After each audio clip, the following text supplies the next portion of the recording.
लक्ष्मीपति विष्णु भगवान की जय। जय श्री कृष्ण।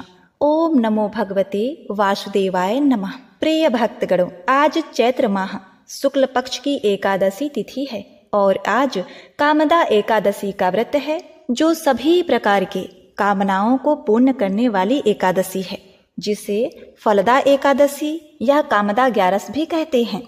पद्म पुराण के अनुसार कामदा एकादशी का व्रत करने से पिशाच योनि से मुक्ति मिल जाती है, सभी पाप नष्ट हो जाते हैं। जितना पुण्य कन्यादान, हजारों वर्षों की तपस्या और स्वर्ण दान करने से मिलता है, उससे अधिक पुण्य एकमात्र कामदा एकादशी व्रत को करने से मिल जाता है। ब्रह्म हत्या जैसे महापाप भी मिट जाते हैं। स्वयं श्री कृष्ण भगवान जी ने अर्जुन को बताते हुए कहा था कि जो स्त्री पुरुष एकादशी के दिन कामदा एकादशी व्रत महालय कथा का श्रवण कर लेते हैं, तो उन्हें एकादशी व्रत करने का आधा पुण्य फल तुरंत ही प्राप्त हो जाता है। अतः जो अज्ञानी मनुष्य कथा को आधे पर त्याग करते हैं, उन्हें नरक तुल्य विभिन्न प्रकार की यातनाएं भोगनी पड़ती है। इस व्रत कथा को सुने बिना एकादशी का व्रत अधूरा होता है। तो प्रिय भक्तों, कथा को पूरा सुनिएगा। इस व्रत के प्रभाव से 100 वाजपेय यज्ञ जितना फल की प्राप्ति होती है। व्रतधारी साधकों की सभी प्रकार की मनोरथ पूर्ण होती हैं। धन, ऐश्वर्य, मोक्ष, आरोग्य की प्राप्ति होती है तथा घर परिवार में खुशहाली आती है। लक्ष्मी माता एवं विष्णु भगवान के कृपा से सुख, शांति, समृद्धि बनी रहती है। प्रिय भक्तगणों, इस कामदा एकादशी के दिन 3 शुभ योग बन रहे हैं। बुद्धि योग, रवि योग, ध्रुव योग। ये तीनों ही योग कार्यों के लिए शुभ हैं। तो आज मैं सुना रही हूँ कामदा एकादशी की बड़ी ही दुर्लभ संपूर्ण पौराणिक व्रत कथा। श्री कृष्ण भगवान के प्रिय सखा अर्जुन ने भगवान श्री कृष्ण से कहा, हे कमल नयन, मैं आपको कोटि कोटि नमन करता हूँ। हे जगदीश्वर, मैं आपसे प्रार्थना करता हूँ, आप कृपा कर चैत्र माह के शुक्ल पक्ष की एकादशी कथा का भी वर्णन सुनाइए। इस एकादशी का क्या नाम है? इस व्रत को पहले किसने किया और इसके करने से किस फल की प्राप्ति होती है? कृष्ण भगवान ने कहा, हे अर्जुन, एक बार यही प्रश्न राजा दिलीप ने गुरु वशिष्ठ से किया था। वह वृत्तांत मैं तुम्हें सुनाता हूँ। राजा दिलीप ने गुरु वशिष्ठ से पूछा, हे गुरुदेव, चैत्र माह के शुक्ल पक्ष की एकादशी का क्या नाम है? उसमें किस देवता का पूजा होता है तथा उसका क्या विधान है? यह आप कृपा पूर्वक बताइए। मुनि वशिष्ठ ने कहा, हे राजन, चैत्र माह के शुक्ल पक्ष की एकादशी का नाम कामदा एकादशी है। यह समस्त पापों को नष्ट करने वाली है। जैसे अग्नि काष्ठ को जलाकर राख कर देती है, वैसे ही कामदा एकादशी के पुण्य के प्रभाव से समस्त पाप नष्ट हो जाते हैं और तेजस्वी पुत्र की प्राप्ति होती है। इसके उपवास से मनुष्य, राक्षस, दैत्य, भूत, प्रेत जैसे निकृष्ट योनि से मुक्त हो जाता है और अंततः उसे स्वर्ग की प्राप्ति होती है। अब मैं इस एकादशी का महात्मा सुनाता हूँ, ध्यान पूर्वक श्रवण करो। प्राचीन समय में भोगीपुर नामक एक नगर था, जिस पर पुंडरीक नाम का राजा राज्य करता था। राजा पुंडरीक अनेक ऐश्वर्य से युक्त था। उसके राज्य में अनेक अप्सराएं, गंधर्व, किन्नर आदि वास करते थे। उसी नगर में ललित और ललिता नाम के गायन विद्या में पारंगत गंधर्व स्त्री पुरुष अति प्रसन्नता पूर्वक घर में निवास करते हुए विहार किया करते थे। उन दोनों में इतना प्रेम था कि वे अलग हो जाने की कल्पना मात्र से ही व्यथित हो उठते थे। एक बार राजा पुंडरीक गंधर्वों सहित सभा में विराजमान थे। वहां गंधर्वों के साथ ललित भी गायन कर रहा था। उस समय उसकी प्रियतमा ललिता वहां उपस्थित नहीं थी। गायन करते करते अचानक उसे उसका ख्याल आ गया, जिसके कारण वह अशुद्ध गायन करने लगा। वहीं बैठे नागराज करकोटक ने राजा पुंडरीक से उसकी शिकायत की।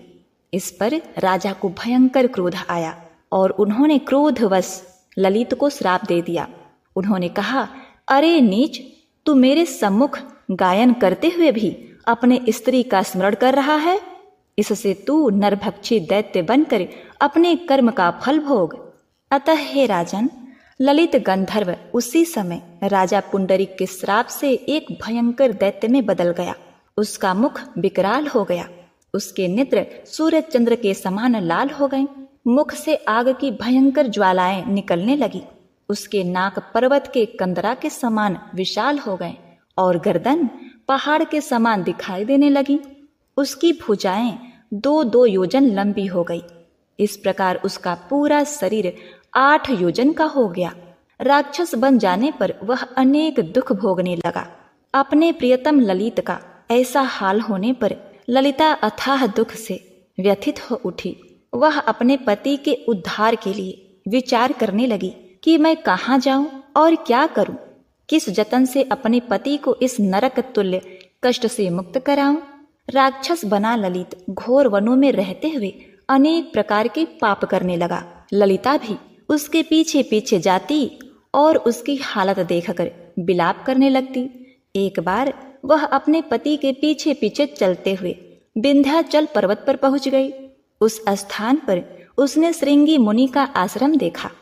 वह शीघ्रता से उस आश्रम में गई और मुनि के सामने झुककर दंडवत प्रणाम कर विनीत भाव से प्रार्थना करने लगी।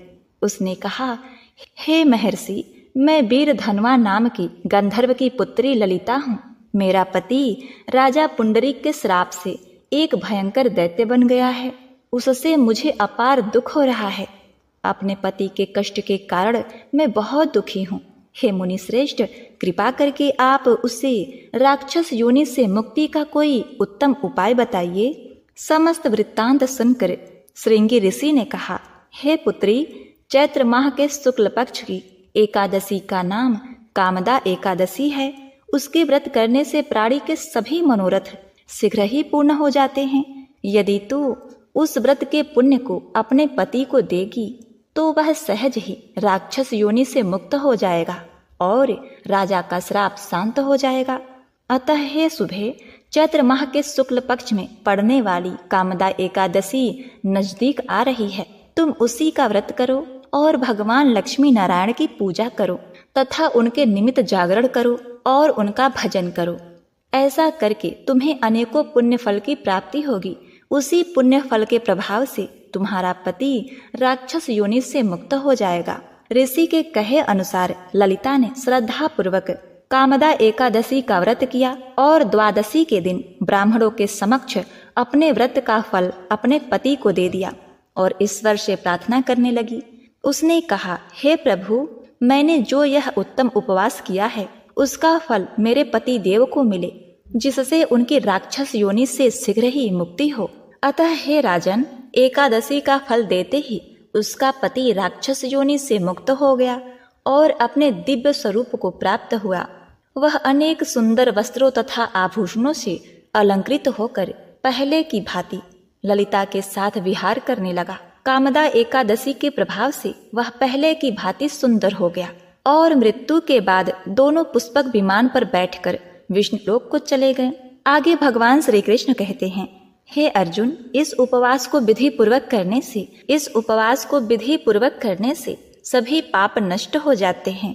इस व्रत के पुण्य से मनुष्य ब्रह्म आदि पाप और राक्षस आदि योनि से मुक्त हो जाते हैं। संसार में इससे उत्तम दूसरा कोई व्रत नहीं। इसकी कथा व महालय के श्रवण व पठन से अनंत फलों की प्राप्ति होती है। अतः इस व्रत को पृथ्वी लोक पर जिसने किया और ब्रह्म हत्या जैसे पाप से मुक्त हुआ, उसका वृत्तांत सुनो। प्राचीन काल में एक नगर में एक श्रेष्ठ ब्राह्मण और एक ठाकुर रहते थे। दोनों की एक दूसरे से बनती ही नहीं थी। एक दिन एक दूसरे से वे झगड़ा करने लगे। दोनों के बीच आपसी झगड़े इतने बढ़ गए कि एक दिन ठाकुर ने ब्राह्मण को मार डाला।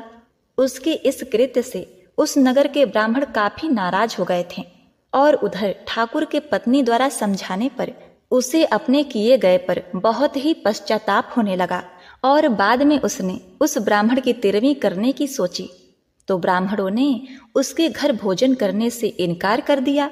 ब्राह्मण के विरोध और गुस्से के कारण ठाकुर एकदम अकेला पड़ गया। उसके मन में अपने कृत्य के लिए जो ग्लानि पैदा हुई उससे वह स्वयं को दोषी मानने लगा था। मानसिक तौर पर वह काफी परेशान रहने लगा था। अपने इस जीवन से वह बहुत ही दुखी हो गया। उसी दौरान उसे एक साधु मिले। उसने उस साधु से अपने इस महापाप के निवारण का उपाय जानना चाहा। तब उस महात्मा ने उसे कामदा एकादशी का महात्म्य बताया और उसे कामदा एकादशी का व्रत करने का सुझाव दिया। चैत्र माह के शुक्ल पक्ष की एकादशी तिथि आने पर उस ठाकुर ने उस महात्मा के बताए अनुसार कामदा एकादशी का व्रत रखा। और कामदा एकादशी के दिन जब वह भगवान विष्णु के मूर्ति के पास सो रहा था, तब उसने एक स्वप्न देखा। उसमें भगवान विष्णु ने उससे कहा कि ठाकुर, तुम इस व्रत के प्रभाव से ब्रह्म हत्या के पाप से मुक्त हो गए हो। अतः हे अर्जुन, ब्रह्म हत्या के अपराध बोध से मुक्त होकर उस ठाकुर ने कामदा एकादशी व्रत के महात्म को लोगों को भी बताया। अतः इस प्रकार कामदा एकादशी का व्रत करने से व्यक्ति के सभी पाप नष्ट हो जाते हैं। विष्णु लोक में उस व्यक्ति को स्थान प्राप्त होता है और उसकी अन्य मनोकामनाएं भी पूर्ण होती हैं। कि व्यक्ति से जो भी पाप हुआ हो उसके लिए भगवान विष्णु से एकादशी के दिन क्षमा याचना करें, उसका प्रायश्चित करें और भगवान विष्णु के निमित्त एकादशी का व्रत रखें। तो एक बार प्रेम से बोलिए, हरे कृष्णा कृष्ण कृष्ण हरे हरे, हरे राम राम राम हरे हरे। प्रिय भक्तगणों, यह एकादशी व्रत कथा तब तक पूर्ण नहीं होती जब तक ग्यारस माता और तुलसी माता के कथा का श्रवण न करें।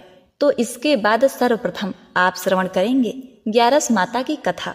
इसको श्रवण करने से सभी प्रकार की मनोकामनाएं पूर्ण होती हैं। तो इसे पूरा अवश्य सुनिएगा। एक बार एक बूढ़ी माँ ने एकादशी का व्रत रखा। बड़ा ही भाव भक्ति से पूजा अर्चना की। उन्हें वृद्धावस्था में क्या बाधा थी, वो तो अपने पुत्र पौत्रों की सुख सुविधा के लिए व्रत किया करती थी। वे दिन भर तो जरा कठोर मन करके अपनी प्यास को रोके रहीं और दिन में ब्राह्मणों को मिट्टी के पात्र में भरकर पानी और ऋतु फल दान दिए। दोना भर भर के चीनी और दही वितरण किया। उन्हें गर्मी के कारण बहुत बेचैनी हो रही थी। इस कारण वे बहुत देर तक पानी में पड़ी रहीं, मुंह धोती रहीं। तब कहीं थोड़ा बहुत धैर्य बंध पाया। धूप तो तेज पड़ ही रही थी, इस कारण बार बार मुंह सूख रहा था। बहुत बेचैनी हो रही थी। एक तो बुढ़ापा और दूसरा यह भयंकर गर्मी। वृद्धावस्था की स्थिति तो कुछ दूसरे ही प्रकार की होती है। जैसे तैसे रो धो करके दिन कट पाया। अब पहाड़ सी रात सामने थी। उनका कटना बड़ा ही कठिन दिखाई दे रहा था। खटिया पर पड़े पड़े शांति नहीं मिल रही थी। वे बार बार करवट बदल रही थी। अनेक बार वे बाहर जाती और भीतर आती। उन्हें घर के अंदर शांति नहीं थी। वे खटिया पर पड़ी पड़ी एकादशी माता का स्मरण करती रहीं। वे कहती रहीं कि हे माता जी, आप मेरी लाज रखिएगा। आप ही मुझे शांति दे दीजिएगा, जिससे मैं यह व्रत कर सकूं और यह पहाड़ सी रात शांति पूर्वक व्यतीत हो सके। प्यास के कारण बूढ़ी माँ की बेचैनी तो बढ़ ही रही थी। उन्होंने धैर्य रखने का बहुत प्रयास किया, किंतु सहनशीलता की सीमा टूट गई और वे घबराकर एकदम चिल्ला उठी। बोली कि बचाओ बचाओ। अम्मा का चिल्लाना सुनकर परिवार भर के नर नारी, बच्चे और पड़ोसी एकत्रित होकर बूढ़ी अम्मा के खटिया के समीप पहुंच गए। सबने पूछा कि अम्मा, आपको क्या हुआ? आप क्यों चिल्ला रही हैं? आप इस वृद्धा अवस्था में यह कठिन व्रत क्यों कर रही हैं? अम्मा जी, शक्ति से ही भक्ति होती है। थोड़े ही देर में वे फिर से बोली कि अरे, मेरे प्राण निकले ही जा रहे हैं। मेरी छाती पर ठंडे पानी का घड़ा रख। अब नातियों ने दादी की छाती पर ठंडे पानी का पात्र रख दिया। तब उन्हें कहीं थोड़ा बहुत आराम मिला और थोड़ी देर के लिए उन्होंने अपनी आंखें बंद कर ली। अब एकादशी माता ने सोचा कि यह बूढ़ी अम्मा है तो बहुत कठोर, जरा जाकर उसकी परीक्षा लेनी चाहिए। वे आधी रात को मुर्गा बनकर टेर लगाने लगी। मुर्गा की आवाज सुनकर दादी जल्दी से उठी और बाहर जाकर आसमान की ओर देखा। किंतु आसमान में कहीं उन्हें प्रातःकालीन तारा नजर नहीं आया। वे सोचने लगी, यह मुर्गा क्यों और कैसे बोल गया? उन्हें प्यास तो लग ही रही थी। थोड़ा बहुत उनका मन भी विचलित हो गया था। अंत में उन्होंने दृढ़ निश्चय कर लिया कि मैं अब व्रत को पूर्ण करके ही छोड़ूंगी। चाहे भले ही मेरे प्राण क्यों न निकल जाएं। यह सोचकर फिर वे खटिया पर शिथिल होकर लेट गईं। थोड़ी देर में एकादशी माता ने उनकी फिर से परीक्षा लेनी चाहिए। एक छोटी सी बालिका एक गिलास में शरबत लेकर उनके सिरहाने आकर खड़ी हो गई और जोर से बोली, दादी जी, सवेरा हो गया है, आप हाथ मुंह धोकर शरबत पी लीजिए। पहले तो शरबत का गिलास देखकर उनका मन मचल उठा, किंतु अचानक व्रत का स्मरण हो आया और उन्होंने सोचा कि मैं किसी भी प्रकार से अभी शरबत नहीं पी सकती हूँ, और वे शांति पूर्वक अपनी खटिया पर लेट गईं। फिर थोड़ी ही देर में उन्हें ऐसा लगा जैसे किसी ने उन्हें पानी के कुएं में पलट दिया हो। वे बड़ी देर तक हाथ पैर चलाती रहीं, किंतु उन्होंने अपने मुंह में एक बूंद भी पानी जाने नहीं दिया। वे दृढ़ता पूर्वक अपना व्रत पालन करती रहीं। थोड़ी देर में न जाने कहां से सामने आग जलने लगी, जिससे भारी गर्मी बढ़ने लगी। प्यास के कारण प्राण निकलने लगे, किंतु बूढ़ी अम्मा का कुछ भी नहीं बिगड़ पाया। वे जहां की तहां मुस्कुराती हुई बैठी रहीं। थोड़ी ही देर में बाहर प्रकाश दिखाई देने लगा। ऐसा लगा जैसे सवेरा हो गया हो। बूढ़ी अम्मा ने जब बाहर निकलकर देखा तो समझ गई अभी सवेरा होने में 3-4 घंटे की देरी है। यह जानकर वे शांति पूर्वक इधर उधर घूमने लगी। फिर एकादशी माता यह बात अच्छी तरह से समझ गई कि यह बूढ़ी अम्मा किसी भी प्रकार से अपने व्रत से नहीं टल सकती है। वे उनके सत्य व्रत को अच्छी तरह से समझ गईं। अब सवेरा होते ही बूढ़ी माता ने स्नान किया, भगवान का पूजा पाठ किया, एकादशी की कथा सुनी, ब्राह्मणों को दक्षिणा देकर भोजन कराया। तब कहीं उन्होंने व्रत का पारण करके जल ग्रहण किया। कन्याओं को भोज कराने के बाद अम्मा ने स्वयं भोजन किया। उस श्रेष्ठ व्रत के प्रभाव से बूढ़ी अम्मा की आयु में वृद्धि हो गई। उनका घर परिवार हरा भरा हो गया। अब उनको कोई अभाव न रहा। वे हर तरह से सुख साधनों से संपन्न हो गईं। नाती नातिन से उनका घर भर गया और वे उसी दिन से 12 महीने की एकादशी का व्रत करने लगी। एकादशी माता के व्रत के प्रताप से इस संसार में हर प्रकार के सुख भोग कर अंत में वे वैकुंठ धाम को चली गई। जैसे एकादशी माता ने बूढ़ी माता और उनके परिवार को हरा भरा किया, ऐसे ही एकादशी माता हम सभी की मनोकामनाओं को पूर्ण करें। बोलिए श्री लक्ष्मी नारायण भगवान जी की जय। यह कथा सुख समृद्धि देने वाली कथा है। किसी समय एक कुटुंब में ननद तथा भाभी साथ साथ रहती थीं। ननद का विवाह अभी नहीं हुआ था। वह तुलसी के पौधे की बहुत सेवा करती थी, लेकिन उसकी भाभी को यह सब बिल्कुल भी पसंद नहीं था। जब कभी उसकी भाभी को अत्यधिक क्रोध आता, तब वह उसे ताना देते हुए कहती कि जब तुम्हारा विवाह होगा तो मैं तुलसी ही बारातियों को खाने को दूंगी और तुम्हारे दहेज में भी तुलसी दूंगी। अब कुछ समय बीत जाने पर ननद का विवाह पक्का हुआ। विवाह के दिन भाभी ने अपनी कथनी अनुसार बारातियों के सामने तुलसी का गमला फोड़ दिया और खाने के लिए कहा। तुलसी माता की कृपा से वह फूटा हुआ गमला अनेकों स्वादिष्ट पकवानों में बदल गया। भाभी ने गहनों के नाम पर अपनी ननद को तुलसी की मंजरी से बने गहने पहना दिए। वह सब भी सुंदर सोने जवाहरात में बदल गए। भाभी ने वस्त्रों के स्थान पर तुलसी का जनेऊ रख दिया। वह रेशमी तथा सुंदर वस्त्रों में बदल गया। ननद की ससुराल में उसके दहेज की बहुत प्रशंसा की गई। यह बात भाभी के कानों तक भी पहुंची। उसे बहुत आश्चर्य हुआ। उसे अब तुलसी माता की पूजा का महत्व समझ में आया। और इधर भाभी की एक लड़की थी। वह अपनी लड़की से कहने लगी, तू भी तुलसी की सेवा किया करो, तुझे भी बुआ की तरह फल मिलेगा।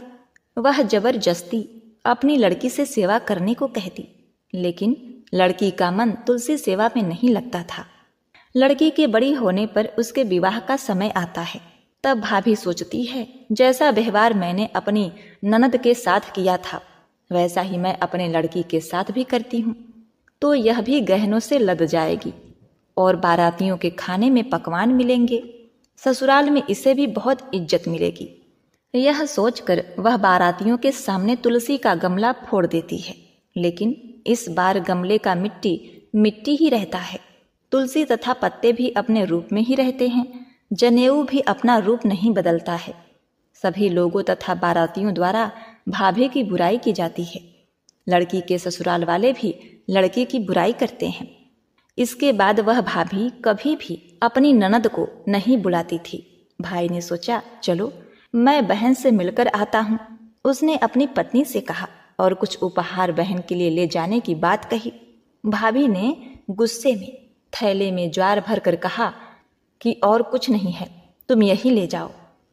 वह दुखी मन से बहन के पास चल दिया। वह सोचता रहा कि कौन भाई अपने बहन के घर ऐसे जाता है। यह सोचकर वह गौशाला के पास रुका और ज्वार का थैला गाय के सामने पलट दिया। तभी उस गाय के मालिक ने कहा कि आप गाय के सामने हीरे मोती तथा सोना क्यों डाल रहे हो। अब उस भाई ने सारी बात उसे बताई और धन लेकर खुशी खुशी अपनी बहन के घर की ओर चल दिया।